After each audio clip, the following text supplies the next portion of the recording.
My name is Melissa Bradley, professor at Georgetown University McDonough School of Business. I teach a series of impact classes from investing to finance to peer-to-peer economies. My topic today was systems change in education. So the goal for the topic today was to help us understand how the role of education has evolved over history. So if you think back to the GI Bill, it was a tremendous opportunity both for the country to make an investment in human capital, as well as to try to beat Russia to the space race. And we actually subsidize college, particularly for returning veterans. Today, higher academic institutions have become elitist institutions where many people cannot afford to attend. The 80s saw a decrease in government intervention, a decrease in funding. And so the shift of education actually being a right and civic responsibility has now become a privileged opportunity that is really causing significant inequality in the country, as many individuals can no longer afford to attend institutions of higher learning because right now we have one of the highest levels of poverty we've ever seen before. So the golden year period in the United States from 46 to 76, when we had the GI Bill, and it was really a support system from the government to say we want everyone to have access to a high quality education. And that is actually when we felt that human capital was a competitive advantage for this country. In the 80s, that began to shift. We had the emergence of Reaganomics, the decrease in taxes, the decrease in government intervention, the certain significant decrease in government spending. You began to see a downward pressure on tuitions and prices began to rise. Those prices rising have forced many individuals to no longer have access to higher academic institutions. And particularly now, as we move into the teens of 2000s, you have Robert Reich talking about in-person service workers, where the rise of the gig economy has created a situation where 80% of individuals are living paycheck to paycheck, and the average salary is around $40,000. So if you are someone who has kids, you can no longer create that opportunity where your kids are going to be better off than you are. And if you're going to college, the reality of a $100,000 bill for a potential $40,000 to $50,000 job, the question of ROI has become extremely one of importance for individuals making that decision. So in the 80s, when we began to see the retraction of public funding, it was both for institutions and individuals. And so you began to see the profile of students sitting in academic institutions to be more akin to legacies. If you think about a place like Yale, almost 40% of the students sitting there are legacy students. So you began to see a lockout of the average student having the opportunity to attend, in part because of access to tuition costs, in part because of the social capital now required to enter a higher academic institution.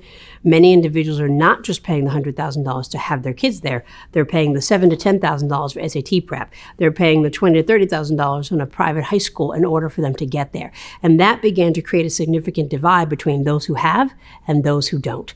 And now education has become a privilege as opposed to an economic right that right now many people cannot afford to access. Many people may not see this as a problem right now because seats are being filled. But the reality is that seats are being filled by individuals who recognize as a professor on a regular basis that this is no longer guaranteed to have a positive return on their investment. What these shifts in education and access mean is that, one, no longer do we as a country value human capital. We have placed a significant value on technology. And I think that erodes our ultimate global competitive advantage. Two, it eliminates a significant portion of society. When you think about almost 80% of the American population is suffering from poverty, depending on how you define that, and a significant amount of people who are graduating in debt or no jobs, that is downright negative impact and pressure on our bottom line, which certainly then ultimately translates to our own national security. So to me, this is a pretty big issue. The other thing is it begins to just devalue the role of humans. And while I get excited about AI and other things, the reality is you can't replace the core tenets of our society. As someone coming from a Jesuit institution, we have a belief of cura personalis, care of the person. And I believe in this desire to become much more insular, we are locking ourselves out of the potential of being a competitive part of the global society, but also just being in relationship with the global society because we are only supporting a privileged few to be the ultimate leadership, leaving many behind and further exacerbating the chasm that's created ultimately by this thing we call capitalism. The opportunity to shift this chasm in many ways, there are some really radical ideas and there are some ideas that are already happening. One is this concept of an experiential university, right? If the ultimate goal is for all of us to find meaning in life and meaning in work, we want to make sure that we're creating opportunities for people to work. The idea of an experiential university is really a deep integration of work opportunity and curriculum. Right now, we talk about entrepreneurship, people pivot, and we think that pivot is easy, and it's free, and it's no big deal. But the reality is we have so many students now who are coming out of universities who what they studied is no longer what they're going to do, and that pivot becomes pretty darn expensive. So the idea is that students have an opportunity to work, interact with employers, and employers get to see them, and they get to decide, is this how I want to spend my life? And at the same time, if they choose to pivot, there's a safe environment for them to do so. It also allows students to actually get tangible skills, soft, hard, and technical, that's going to allow them to be successful. So Experience University is one. Another one that is already happening, and I make a joke and I say, what's the same about a priest and a professor? And the answer is they both are asked to perform jobs they are not good at. Priests are asked to perform marriages, and most of them haven't been married. Professors are asked to help students get jobs, and most of them have never had a job. And so the reality is, how do you begin to bring more practitioners into the classroom? Now, that's actually happening. Over 75% of professors that are standing in classrooms are non-tenure track, and over 50% are part-time. What you're beginning to see, at least at the university I sit, is a realization and acknowledgement that real-life people should be the ones standing in the classroom so that students are graduating with an ability to apply, not just to think. We live in a society now where people have to do as well as be able to have cognitive experience, and we need to be able to bridge those. The final one, which I think is no-brainer, but I think companies are beginning to step up, is the role of college tuition reimbursement. There is a recognition by employers that it's a 20% cost on their salary for every employee that they lose. Being able to provide that tuition at $20,000 a pop is nothing when you recognize that companies that have 100 to 150 people spend almost $2 million a year in turnover costs. Starbucks was one that led the way. They were already doing 2-year college reimbursement. Now you can go for 4. They realized that 70% of the workers they had did not have bachelor's degree. And that didn't bode well for them because there was going to be no way to continue to fill the pipeline of management and actually have the company grow. So by providing 100% tuition reimbursement, 42% by Arizona State University, and 52% by Starbucks, they're spending $15,000 a year to send someone to college, increasing employee retention, increasing loyalty, and creating a positive culture at a local level and a national level, all for $15,000 a year, which is almost half what it would take if there was that churn because people weren't qualified to move up in the company. So the reality is, if we continue on this pathway of educating the few and leaving the masses behind, we create a couple of different challenges that I think will hurt us individually, from a community perspective, from a global perspective. One is that if people aren't allowed to be productive, you create a serious level of inequity in society, and poverty continues. And you begin to have a very small few amount of people responsible for a significant amount, and certainly downward pressure on the government to take care of what they call their citizenry. That's not realistic, particularly on the current trajectory of our economy. The second thing is you just create national tension around who can and who cannot have. And there's an inherent tension already in capitalism. It becomes extremely exacerbated that one would say, even on the verge of violence, what we're beginning to see now, when people begin to operate out of fear that they will not get something because somebody else will have it. And that is manifesting in the fact that 307 shootings have happened in 311 days in the United States of America. So from something as benign as our own global power to something as severe as internal fighting within a community or a country is what happens when you continue to allow inequality to happen and fear continues to brew that if I am the have, I'm going to lose it. And if I am the have not, I actually have nothing to lose. When you think about what's happening in Silicon Valley and other small pockets of the country, disruption is coming out of both necessity, but also extreme and excessive pricing.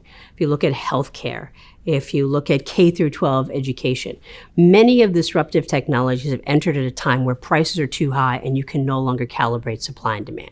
College tuition has finally gotten there. So I do believe that we're beginning to see incremental disruption, either driven by the universities because their business models are now upside down, driven by employers because they realize, I don't really care if you have a degree.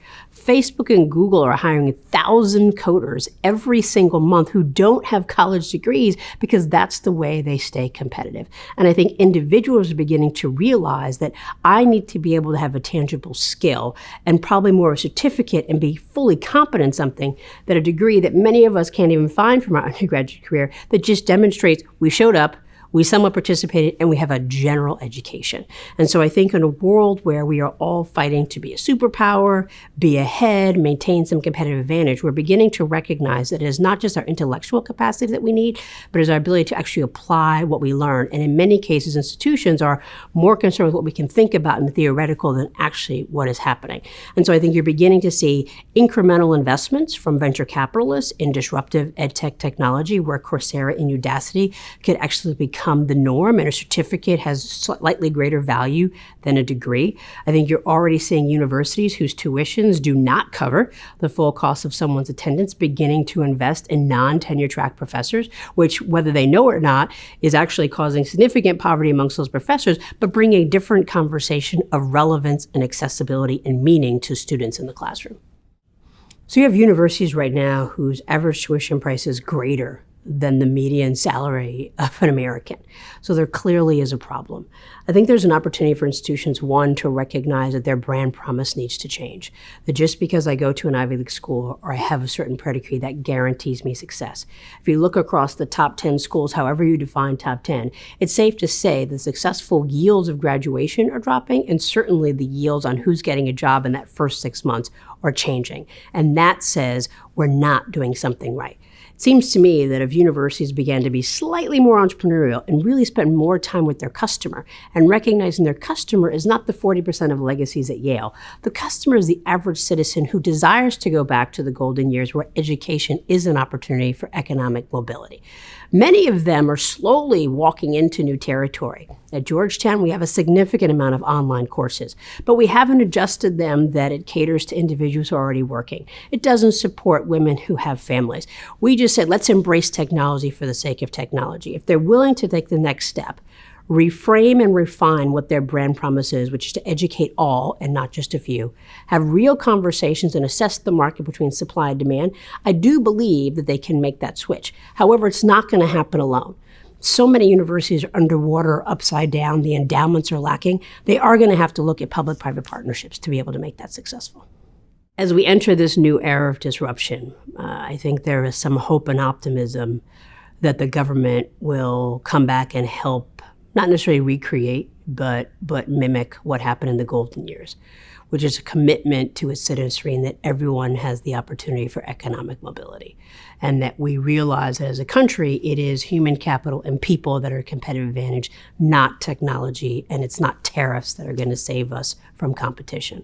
I think the challenge is that on a state level, many states are upside down in their own budgets. We certainly have seen over the last several election cycles great contention that has nothing to do with the economy and people, but all about politics. So as someone who lives in D.C., there are days that I'm extremely optimistic. For someone who lives in D.C., there are days that I am deeply disappointed. I think there are some communities, like a Silicon Valley, where companies are becoming the primary driver of the economy, and those that are willing to be innovative are beginning to make some shifts.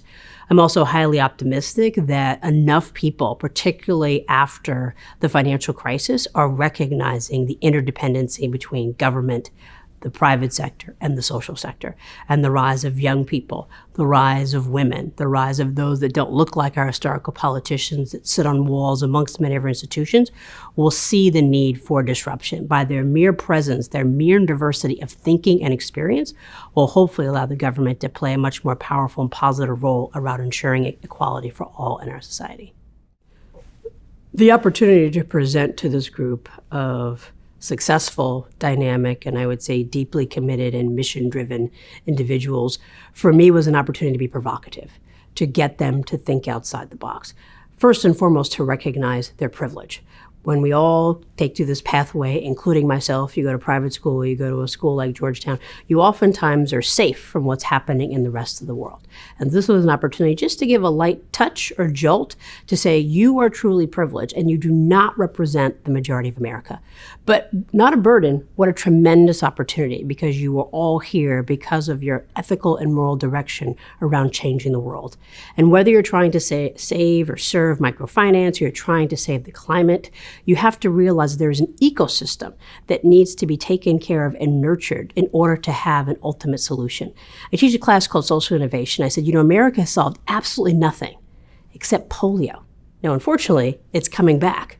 But polio was solved because the government was involved, partly because our president had it. Science and technology and universities were involved. And corporate America was involved because of the fear that this was going to be a widespread outbreak. These are individuals who are going to find themselves in public, private, and social sector. If they can all begin to think about some of the bigger problems that exist, and not just microfinance, but how that's tied to a larger banking system, and how that's tied to credit, and how credit is tied to your understanding of the financial system, and that's tied from K to 12 education around financial literacy and home economics, which is no longer available. To begin to say that you want to solve such a small problem, you have to understand how the larger ecosystem either accelerates or mitigates what that is. And this was a tremendous opportunity to raise questions that, I'll be honest, for right now, maybe we're talking about 20 to 40% of the population, but it's important for people to understand that the experience they had should not be the one that guides or leads them as they continue to make ethical decisions as leaders and managers, but they have to understand that they are part of a very privileged group and look outside and understand what is the rest of the world really experiencing so they can have sustainable change and not just incremental improvements in communities.